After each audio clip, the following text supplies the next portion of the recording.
वही सेम चल रहा है, मैथ्स के क्वेश्चन नहीं सॉल्व हो रहे, मैथ्स के क्वेश्चन नहीं सॉल्व हो रहे, मैथ्स के क्वेश्चन नहीं सॉल्व हो रहे, वो तो चलता रहेगा भाई।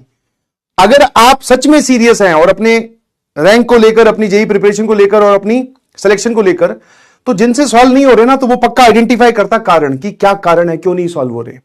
ठीक है, क्वेश्चन बाय क्वेश्चन कारण पता करता कि हाँ यार इस सवाल में मैं ये सोच रहा था, सर ने ये बताया। हाँ यार सर बोल रहे हैं कि कोई भी क्वेश्चन आए उसका पहले रफ डायग्राम बनाओ, फिर प्रोसीजर डिसाइड करो और प्रोसीजर को एप्लीकेट करो। एप्लीकेट मतलब कि उस पर काम करके दिखाओ, एक्शन ले लीजिए उसकी तरफ। यही तो बात है, सिंपल सी। हाँ है ना? क्या मेरी बात समझ गए? हाँ है ना? तो I hope you got my point.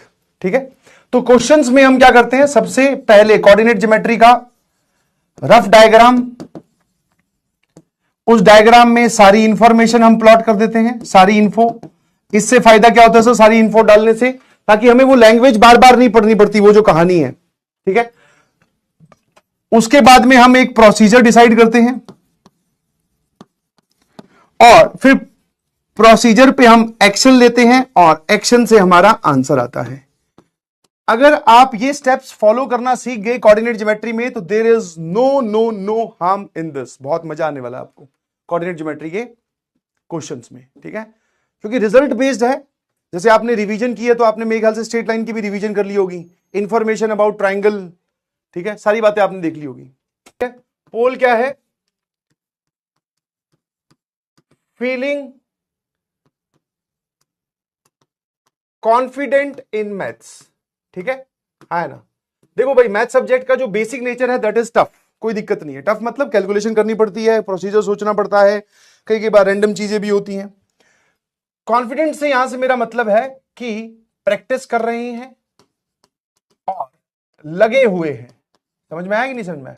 यहां पर मैं उन बच्चों से बात नहीं कर रहा जो बैकलॉग है, जिनका क्वेश्चन प्रैक्टिस कर नहीं रहे हैं, डिब्बी दिए जा रहे हैं हर एक लेक्चर के साथ, वो नहीं सॉल्व कर रहे हैं, और फिर आप सोच रहे हो कि कॉन्फिडेंट फील करो कि नहीं।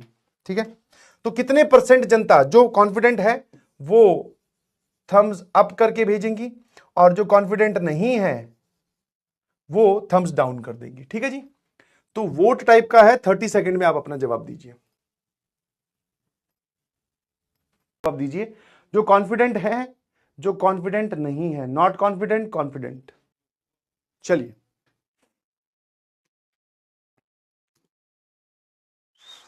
%53 जनता सिर्फ देख लो कॉन्फिडेंट है भाई। ठीक है, 53% जनता जो है वो सिर्फ कॉन्फिडेंट है। 50 मतलब 50%। आप समझ पा रहे हो कि नहीं समझ पा रहे हो? अब 53% जनता अगर कॉन्फिडेंट है, इसका मतलब वो मेहनत कर रही है, और जो बाकी 50% बची हुई है तो वो मेहनत नहीं कर रही, या फिर जो रिक्वायरमेंट है, देखो हर एक सब्जेक्ट की अलग अलग रिक्वायरमेंट होती है, सिंपल सी कहानी है ना? हर एक चीज आप जो भी करते हो उसकी अलग अलग रिक्वायरमेंट होती है। अब अगर उस रिक्वायरमेंट को आप मैच कर पा रहे हो तो आप कॉन्फिडेंट फील करोगे, नहीं रिक्वायरमेंट को मैच कर पा रहे हो तो आप अपना कॉन्फिडेंस लूज करते जाओगे। मैं आपको 50 बार पहले भी बता चुका हूं, एक बार और इंटीमेट कर देता हूं कि भाई साहब, जो आपकी जेई की जर्नी है वो आपने स्टार्ट की थी, आपको रैंक चाहिए एक अच्छे कॉलेज में आपको सेलेक्ट होने के लिए। पुराना 5 साल का अगर हम इतिहास उठाकर देखें जेई मेंस का, तो उन बच्चों के नंबर और, है ना, उन बच्चों के नंबर और उन बच्चों की रैंक ज्यादा अच्छी आई जिन्होंने मैथ्स पर ज्यादा फोकस किया। व्हेन आई से ज्यादा फोकस किया, दैट डजंट मीन कि सिर्फ आप मैथ्स पढ़े, फिजिक्स केमिस्ट्री भी आपको पढ़नी है, परंतु क्या उन्होंने मैथ्स को भी एक सिग्निफिकेंट टाइम दिया जितना उसका रिक्वायरमेंट है। समझ पा रहे हो कि नहीं समझ पा रहे हो? और फिर जब, क्योंकि पेपर होता है, मैथ्स डिफिकल्ट आती है हर, आप जानते ही हो उस चीज में, फिर वो बच्चे जो होते हैं ना, वो जो स्कोर चाहिए होता है या जो रैंक चाहिए होती है वो वहां पर अपनी हासिल कर लेते हैं, ये वो लोग हैं। तो 50% लोग लिख रहे हैं तो बहुत अच्छी बात है, बाकी 50% के लिए भैया ये एक अलार्मिंग कंडीशन है। ठीक है, वापस अगर आपको किसी टॉपिक में कॉन्फिडेंस नहीं आ रहा है तो टॉपिक एक बार वापस से पढ़िए, क्लास नोट्स के क्वेश्चन एक बार दोबारा सॉल्व कीजिए। ठीक है, वो जरूरी है कि उसमें क्या सोचा गया, आपके दिमाग में कोई और मेथड आया तो वो लगा के देखो उससे भी आंसर आ रहा है कि नहीं आ रहा, ऐसे आपको चलना पड़ेगा।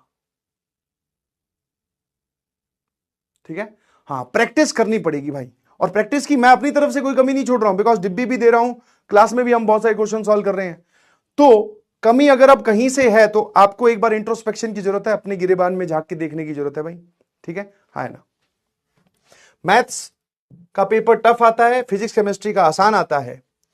तो ऐसा नहीं है कि आप फिजिक्स केमिस्ट्री पढ़ के चले जाओ, उसमें अगर full out of full score कर भी लोगे तो रैंक नहीं बनेगी भाई, परसेंटाइल जरूर बन जाएगी, मतलब फिजिक्स में 100 परसेंटाइल या केमिस्ट्री में 100 परसेंटाइल, बट रैंक का खेल है। रैंक मतलब कॉम्युलेटिव निकलती है जो, जिसमें तीनों सब्जेक्ट्स के परसेंटाइल जोड़ जाते हैं, मार्क्स जोड़ जाते हैं। हमें रैंक चाहिए।